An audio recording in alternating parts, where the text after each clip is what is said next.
You are listening to Wicked Psychotherapists, a podcast where two psychotherapists show you that taking care of and learning about mental health doesn't have to be wicked hard.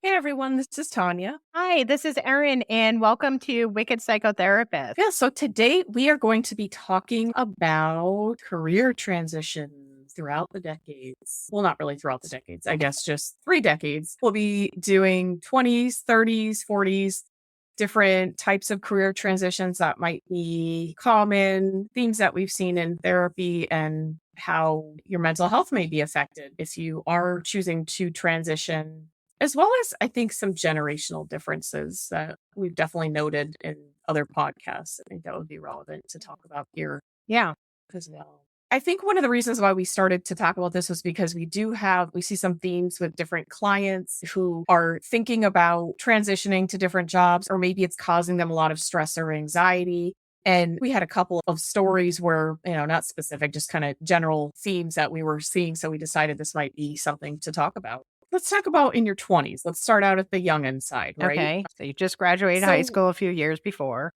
Yeah. And maybe, you've graduated college, or, you've been working for a few years. What do you think are some kind of themes or things that people might run into when they're thinking of a career transition or changing gears in their 20s? Or some common things you see or, personally know? Well, I'll go through maybe some things that I've seen with clients, and then I don't know if we'll probably talk personal anecdote or something. But I think with what I've seen a lot, because I do see a lot of people in their early 20s, early 30s. But what I notice is a lot of people in their when they start their job, maybe they've just finished they just finished college. They might really have these different expectations. So they're new into their position or new into their job, and they might have, maybe they're even going for their internship, or they're in a beginning position. A lot of times people don't really want that. And I'm hearing that a lot, where in the past it used to be like, okay, well, you start in this one position and then you might then, apply to a higher position or get promoted or work your way up. What I'm seeing a lot is people start at one position but want to instantly go to 2 or 3 levels higher than they might have the experience for. And I don't know if you're seeing that too, but I'm seeing a lot of clients are feeling frustration because they feel as though they should be at a certain point in their career, even though they're just at the starting point. This might be their first real full-time job, their first job in an office, or first job in whatever career they might have gone to school for. And they're feeling frustration that they're not having the same responsibility as their boss or their boss's boss, or pay. Yeah, I definitely have seen that. There's definitely been a running theme of, I think this generation is different from our generation. And I'm not like putting a value on that. I'm just saying it is very different. And I do think there are reasons for that. It may be that because of social media, because of us knowing so many things and being able to see intimately inside other people's lives, I think there may be a running, maybe paradigm that on social media might be placed out there of, you deserve to have this, you don't deserve to, work yourself to the bone and kind of this or that, which, I mean, that's not, of course, right? That's not something, you don't deserve to be treated like crap, but there's also something to like making your bones, right? You know what I mean? Like kind of being able to really, and I think that's kind of something we believe and older generations believe. And I'm not saying whether it's right or wrong, but there is more of a rhetoric out there where people are getting really depressed and they're seeing other people who they maybe are, or in some way making money because of, I don't know, other jobs, or it seems like they are.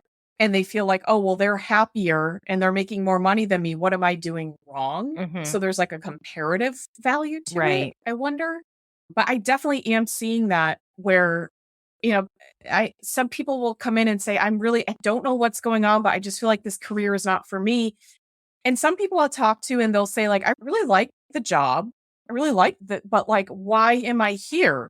And then we talk about the timeline and we're like, well, what's kind of typical? Like, where do you see yourself going? have you gotten recognition for this? And for the most part, it's a yes.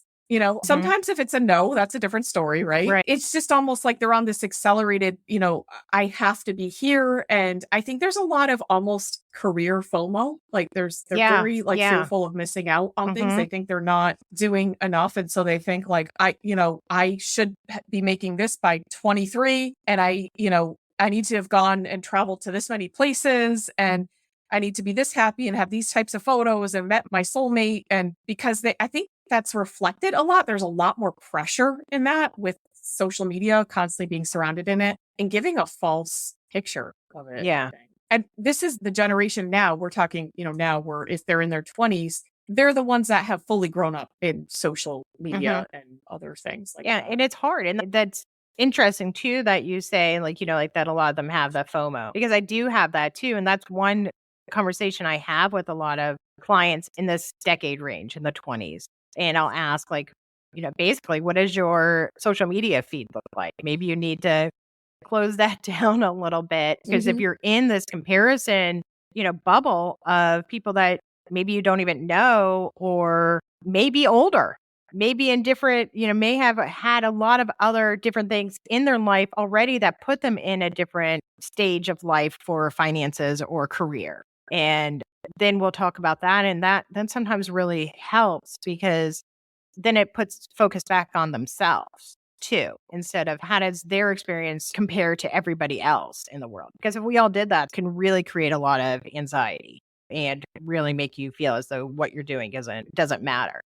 Yeah, I think that's good reframing and good like perspective taking in that, because I think we as being pre-social, like we can remember a time when there wasn't social media, right? We know. And the people that were famous were the ones that they were like special, right? Like Michael Jordan, like he's once in a generation, right? And so I think we kind of have that, like we still can kind of definitely get sucked into it without a doubt, but we have a little more grounding in the other world. We can kind of see that. And I think this generation maybe doesn't. And that's hard to imagine. And so there may be some unrealistic expectations, not really understanding that this is not something that you just get automatically, or that if you're at this point in your life, you should have all this, and this means something's wrong with you. You have to apply it to the context of your industry, of what environment you're in, if you like your job. And I do think some people will make career transitions based on this, thinking, maybe the grass is greener on the other side. And I think sometimes it is, sometimes it's not a fit. And then I think sometimes people may jump to another career thinking, well, it's going to be different. It's just this industry.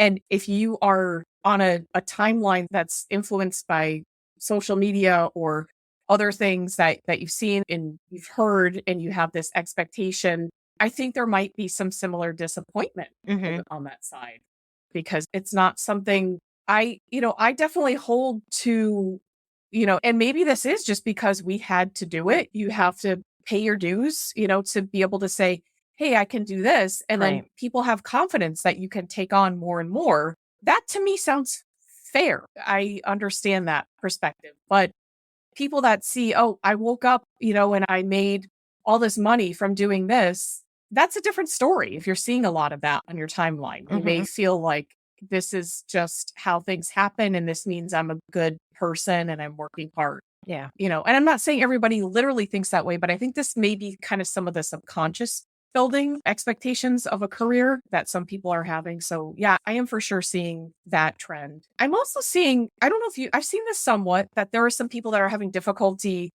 transitioning they went from being a student, if they went to college, and then they have to work 50 to 60 hours a week. And they're like, I'm like really sad. I don't enjoy my time. And I think there's this difficulty in transitioning to like, oh, I'm just doing work here. There's no like socializing built in, kind of like they may have had in college. Right.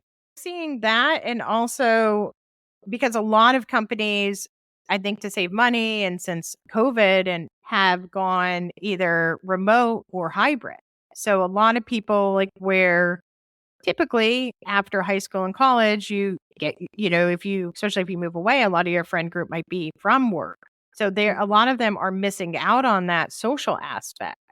So they're just feeling like, it's work. Work is work. Work is boring. So they're Yeah. not really having the friend pop in and be like, hey, want to go get a coffee or want to walk around the building or let's go see what so-and-so is doing. They're just like, work is boring. Work is work. And I just sit in front of my computer. And so a lot of people are experiencing that when I've noticed the ones who are not at a brick and mortar or at a different type of business or career where they're in person all the time.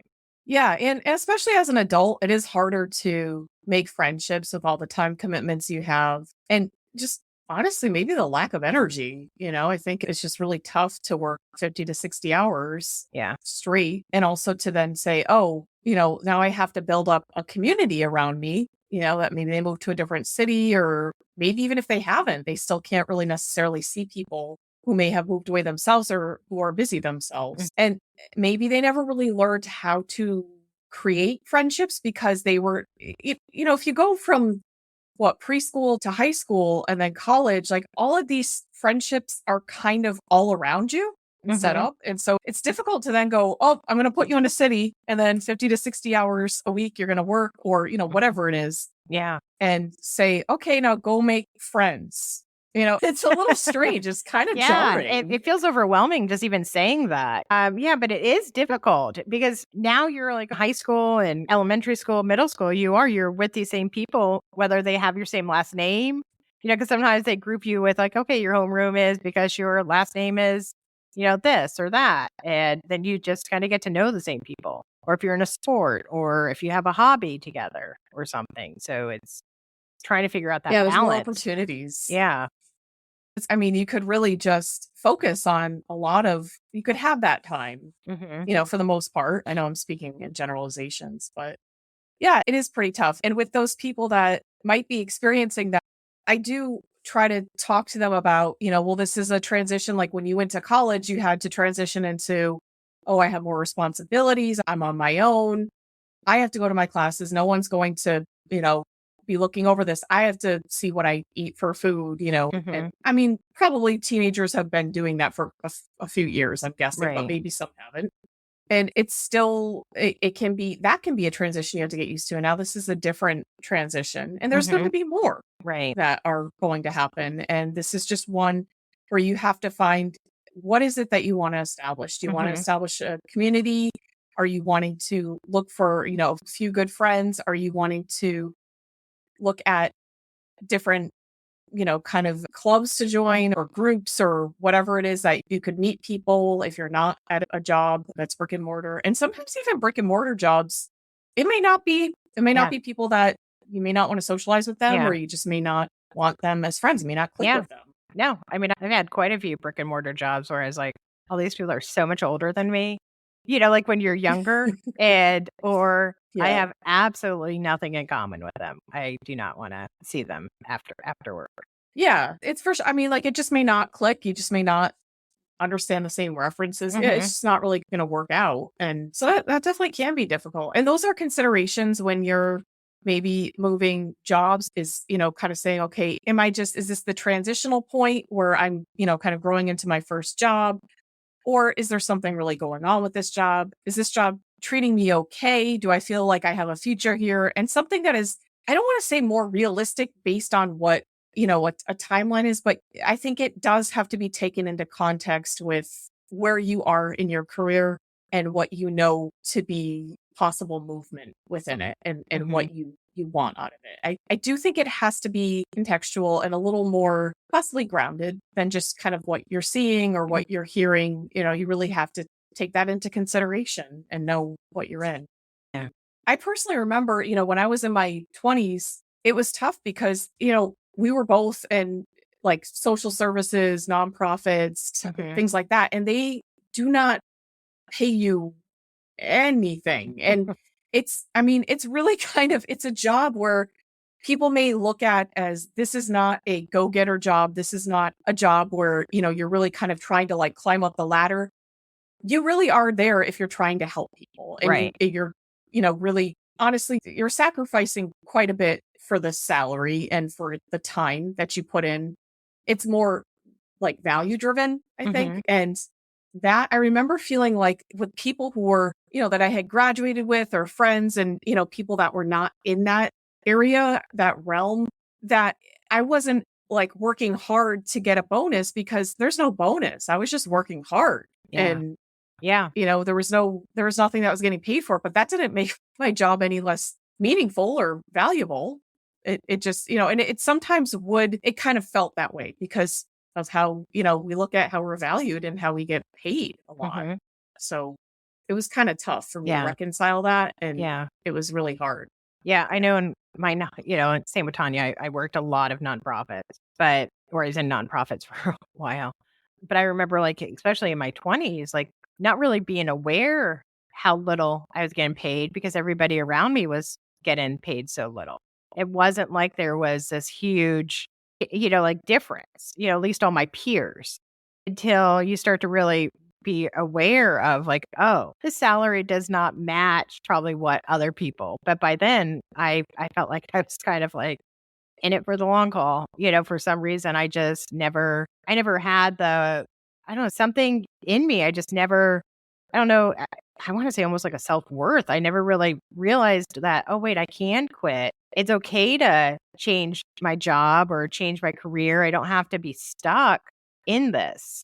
And I don't think I realized that in my 20s. And that's what, like, if I, like, and I think that's one thing I do that I'm seeing people now, and maybe even people were doing it then that weren't in nonprofit or weren't in the job I was in, is that they will do the switching and stuff like that. And I remember hearing from, like HR people after, or reading different articles, that you should switch every 3 years or 3 to 5 years, even if it's in your same company, or even, or a completely different thing, just because it does look good for your resume.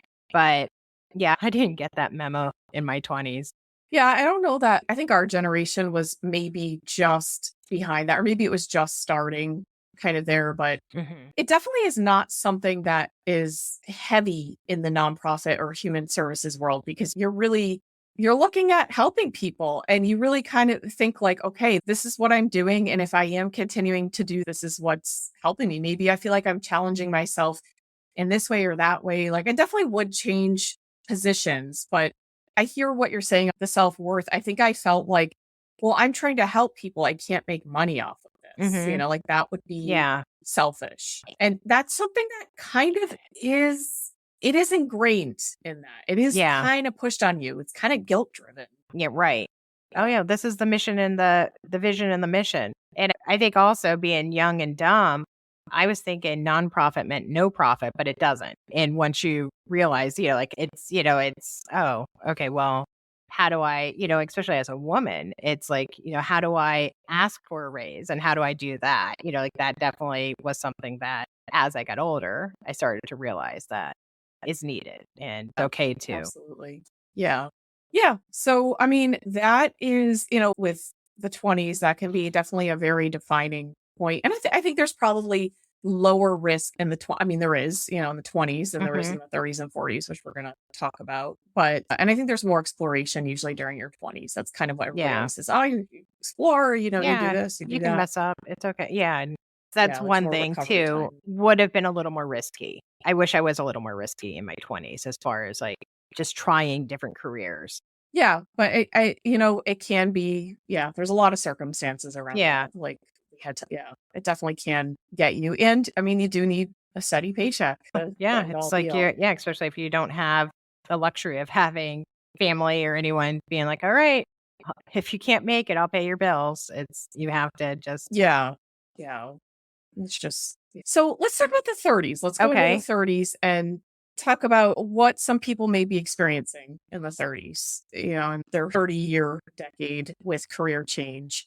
I certainly see clients, and I hear about just personally people who have, maybe they've been in their career for, about a decade or so, or around that time, and they want a change, or they're realizing, oh, I actually am not in the right field, and I've kind of done what I can do here, and I just want to try something else. I do think historically, like in the 80s and 90s, people in their 30s would probably kind of think about like, this is a more stable time. I'd have to, secure that position. I have to keep working. I have to keep trying for that higher position. And maybe it still is for some industries. I'm not really sure. But what I see is people who are getting very burned out, or they're just realizing they do not want this career if they're changing careers. And this is, to me, kind of a bold decision. I think where people come in and they're not sure, and that would be like a point of what they want to discuss. Right. I don't know if this is a good idea because I'm not in my 20s. I'm also not in my 40s. So, what can I do here? Am I really seeing this clearly? And so we would discuss some of those things around it.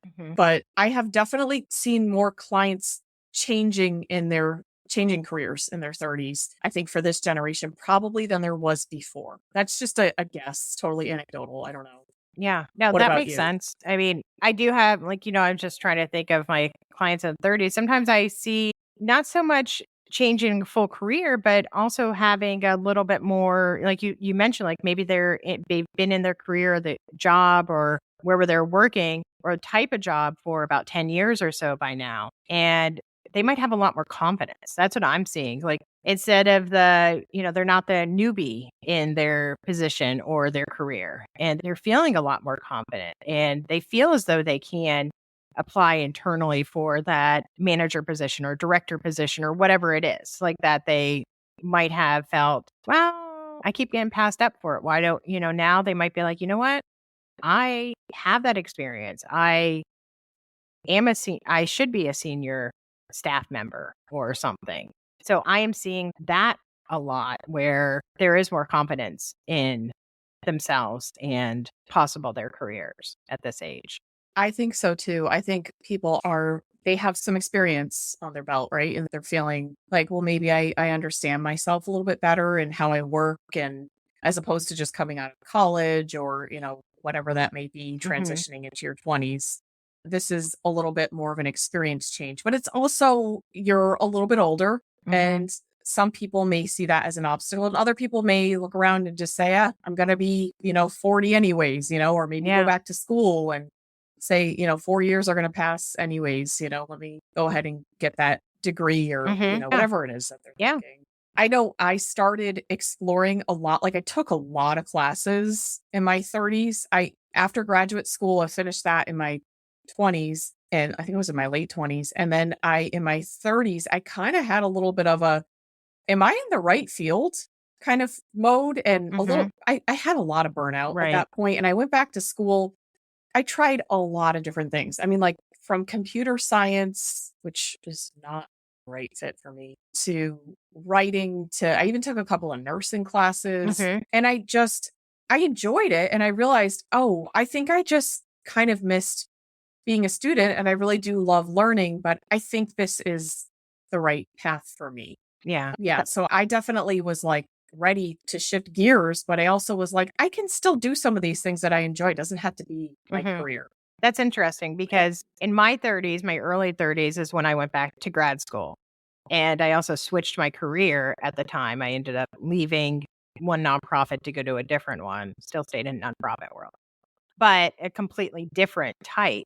And yeah, I also was having, I don't know if it was like an existential crisis or what was happening, but I just was like, I need to figure out, like, I need to actually just figure out what I want to do. And I think that's when I was like, I need to be a therapist, and I want to go back to school for this. The shift of the job too was very different than what I had been working at, but still, in the social service field. But I think I needed that. I think I needed that shift and that change, even though it was scary. Any change is scary, but I wanted to make a couple, big changes. And I think because I was at that age too, is like, I think I was starting to think of my other job. Well, I don't really want it. I don't really want to see myself here forever. I don't want to see myself retiring here.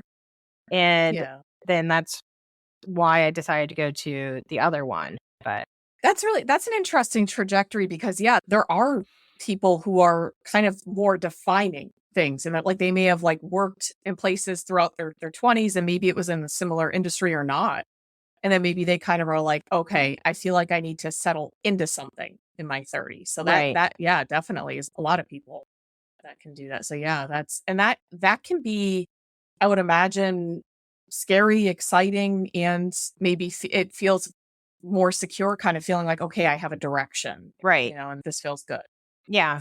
Yeah. I know for me, it was okay. Well, let me do something. And also, it was nice too, going back to school and having a different career because I wasn't just stuck with having friends from work because then, met you and, made, had a life outside of work. So then it made my life feel a little more interesting too for myself. Like expanded it. Yeah. Yeah. That's a good point. And also, another thing that we didn't bring up for the 20s, but also, if you have a family or if you have a partner as well, that can change the direction, right? Because you may not have the time if you have kids, or you may not be able to, if you have a partner, you may not be able to go back to school if you're kind of not able to swing that by yourself, if you don't have any outside support. Mm-hmm. Or it might kind of be something to try and work out like Right. that. I mean, that really could be 20s, 30s, 40s. And I think things are kind of all over with people, choosing to have a partner or starting a family. I think I don't think there's any really particular age nowadays. No, it's just not. kind I of mean, all like when we think about like our parents' ages, I know it seemed like it was like the norm to get married or something by 21 and already have kids. And now, or even in, it's like 20s, 30s, a lot of people are not having children until they're in their 40s. And that's like the norm. Yeah, some people are choosing to kind of focus on their career, and then maybe, with technology being the way it is, maybe checking their fertility status and, pre-planning for that, or just saying that's not for me, or I will see when I get there, right? Mhm. Whatever it is that their decision is. I actually just read something the other day, and I cannot think of the source, but it did say that 30% of people age 35 and over are opting to not have children now, which that's a large amount. Yeah. That's greater than former generations. Mhm. And again, I can't really, I can't vouch for that because I don't know. It was a reputable source, but I don't remember. I will see if I can get that source where it was. But I think maybe people are, not as, and in the article, it said people are not as interested in having kids. It's too expensive and they want to travel. They want more freedom. They don't want to be responsible for that. A lot of people have anxiety about being responsible for another human being. Yeah. But it's tough. I mean, it's even with animals, it's hard, because it's like you have to, you're responsible for the bills and everything, children and animals, but all that is very expensive. Yeah, for sure. It's a lot. It's a big decision, and I think before in former generations, it was just kind of the expected thing. And now I think people are able to say, maybe not. Right? Yeah. And I think it's interesting too, because I know like my mom, she had my brother really young because, he's 10 years older than me, but, young to me is like in 20s. But she never put that expectation on me or my sister to get married or have kids young. And I don't know if it's because my mom may have, like maybe that generation wishes there wasn't that expectation that you hurry up and find a husband. Because I never had that push of go get married, because both my sister and I got married.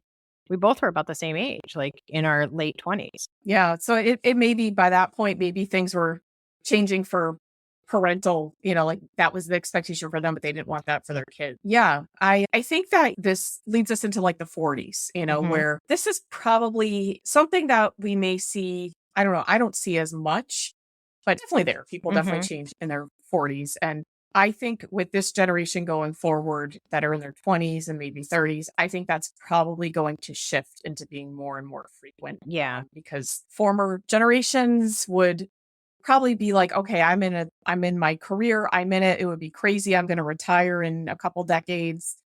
I need to just solidify that. Yeah. But now people are more educated, more access to jobs and things like that. I mean, I still hear like people thinking and planning their retirement with their jobs if they stay. I do have a lot of people who are like, well, what else can I do? What other streams of income can I do while I'm at this job? Or if I decide to leave this job in my 40s, and which can be fun and rewarding and also help me plan my future. And you mentioned like, maybe they're planning for vacations or doing other things. So I do see that a lot where maybe they've made that decision to either stay in their position or find little tiny side hustles almost. I'm seeing that a lot more in the 40s, where it's interesting because you would think that would be more of a 20s thing too. I mean, I do see that with people in their 20s, but not too much. I think it's more kind of like in the 40s where they're starting to diversify and be like, okay, well, retirement's coming up in a couple decades, hopefully, right? And I also think people may be starting to look for meaning in their jobs. They may start to feel like, is this really meaningful? Is this all that I want? And maybe they start to do side hustles to kind of, say, okay, well, I know that I did want to travel, so I'm trying to add to that. Or I know that I do want this for my retirement, so I can give to my grandkids. Like what kind of overall generative meaning is this? Has this job been? Has this career been for me? Mhm. What can it offer in terms of the life that I have had? Yeah. And I realize 40s is not old, right? I'm Right. not saying like that's the end all be all, but they may start to, I feel like I'm seeing more people start to think about it in that era, in that Yeah. decade. Yeah. It's interesting again, because it's all about me.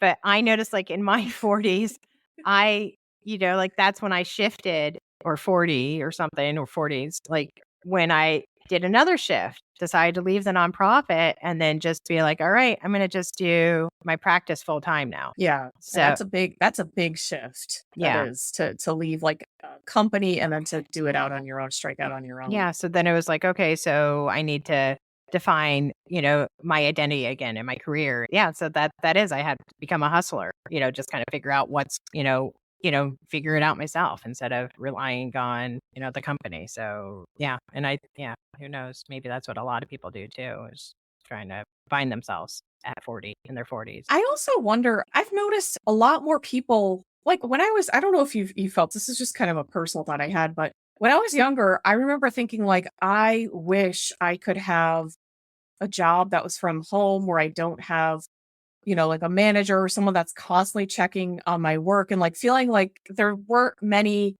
options towards that. I feel like there are so many more nowadays. Like people really can, like, I just think of the high social anxiety I had growing up and being like, you just got to get over it. Like I couldn't, there weren't as many options available Yeah. for being at home, for being able to say, okay, I don't necessarily have to interact with people constantly where my nervous system is continually jarred and I just Yeah. have to like do that and be fried after work. Yeah. Instead, it's actually, just because of technology and advancements, it's kind of nice. And like the possibilities are great. I do think sometimes people can tip to the other side though, and they can say they maybe have a tough time then working with people because maybe they've only worked at home and they've never worked with like a team of Yeah. So people. then they develop like a social anxiety because it's like, wait a minute, how do I interact? What are the cues? Yeah. So I have definitely seen that. And Yeah. for that, when I think of it, I am glad that I kind of did not have those options, and people like me kind of had to just go out there and do it, even Yeah. though it was bad and it was hard and it sucked, Mhm. but just having to do that gives you a little bit of grit, and it gives you an understanding of, okay, I did do this. I can kind of do anything. This is nothing. And I think that maybe assuredness and that confidence in that area is not there for someone who was able to just go into, something where maybe they didn't have to interact in that. And I'm not Yeah. saying if that's a good or a bad thing. I'm just saying from my perspective, I'm glad Yeah. that I actually had that. Yeah. Nice to just recognize. You just made me think of one point that is kind of nice about jobs and careers and working, like you mentioned, working in person, is you get this opportunity to work with, where else do you get to be around and work with and possibly be friends with multiple generations? It's, you Yeah. don't have it in, your education life. You don't usually interact with people that are 2 generations below or above you. It is kind of neat to have that opportunity and to learn from each other and realize like, oh wait, maybe we have the same sense of humor, same work ethic. So that's kind of fun. That's kind of Yeah. It neat. expands your social awareness and has experiencing, I think, more aspects to life. I do think there is a bit of, it can be a bit concerning if you do have social anxiety and you kind of just stay your entire career as like, not necessarily having to interact with a team or parts where you haven't had to challenge that, because Mhm. it's kind of like that eliminates that from you feeling like you can ever really do that Right. or really knowing how to do that, and Mhm. some of those skills and understandings that you do gain. person. I'm not trying to, if there's someone out there who's just, they prefer that and they're happy and they get out there and they socialize, and maybe that's just kind of, they feel good about that. And it's just a comfort thing for their, they have to be able to work from home, and that's cool. I'm just saying it, that's just for my own perspective. I think of someone who had severe social anxiety. I am kind of glad that this was not available in my 20s. Yeah, I think I definitely would have done this. Yeah, I wonder what my 20s and 30s would have looked like if I just worked from home. I don't know. It's probably it definitely wouldn't have been as expansive. I would have been really sad, even though there were things that I was like, oh, there were some bad experiences. I'll take those. Yeah, I feel not having experienced anything. Yeah, I feel like I probably would have been in a depressive. Yeah, I probably would have been very depressed because especially back then, if we worked from home, yes, there was computers, but there wouldn't have been video. So it would have been just working on a computer by myself and not having any human interaction. It would have been like really depressing. That can be really tough. Yeah. But yeah, I mean, we are curious about what your experience is. I know we like to also state our own and talk about our own experiences and just what we see. But let us know if there's anything you want to comment on any decade, or just have any thoughts, anything to add. Yeah. But we hope you like this, discussing career transitions, because it is something we do see. It is something relevant, and hopefully it can, just help you out to know that it's not something that's so different, and it can be navigated. Yeah, you're not alone. Yeah. So don't forget to follow us on Instagram at Wicked Psychotherapists. On Facebook, we are The Wicked Psychotherapists. Subscribe, follow, leave us a review. This helps. Yep. And don't forget, stay wicked. And keep your mind well. All right. Well, have a good week, and we'll talk to you soon. Bye-bye. Bye, guys.